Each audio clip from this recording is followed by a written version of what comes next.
Michel Léger, la boussole des taux d'intérêt est-elle durablement détraquée à votre avis? Écoutez, je vais être parfaitement franc avec vous, je n'en sais rigoureusement rien. On est dans une situation complètement atypique qui n'a quasiment jamais existé, sauf si on remonte à l'Antiquité. Je ne pense pas, parce que c'est tellement contre-intuitif et tellement contraire à tous les systèmes dans lesquels on a vécu jusqu'alors, que je n'imagine pas notamment qu'on reste avec des taux négatifs ou qu'on reste avec des taux zéro. Les taux vont remonter quand je n'en sais rien, peut-être pas tout de suite, mais si vous voulez en savoir plus, c'est où la presse spécialisée ou le mar de café.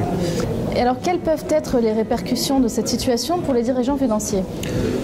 Elles peuvent être importantes parce que, comme je le disais à l'instant, on est dans un environnement qui déboussole un peu tout le monde. Pas tellement les opérationnels qui sont concentrés sur business as usual, le day-to-day business, la stratégie, tout ce qui est vraiment concret et qui participe directement à la marge de l'entreprise.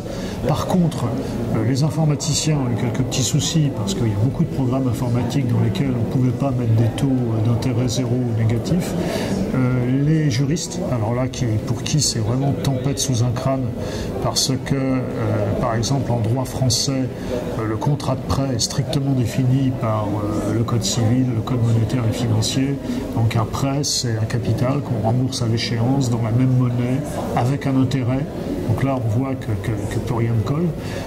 Et ça s'applique aussi à bon nombre de contrats, par exemple les contrats de swap, où on peut, si les taux évoluent, être amené à rembourser quelque chose à un client, mais le contrat ne prévoit pas le remboursement. Donc il commence à y avoir déjà quelques contentieux, pas encore de jurisprudence.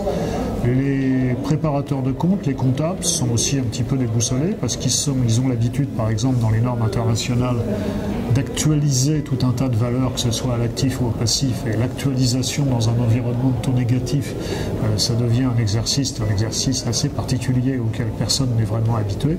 Et puis les régulateurs comptables, par exemple l'IASB, n'a pas encore vraiment c'est pas encore vraiment prononcé à savoir qu'est-ce qu'il faut faire dans un tel environnement.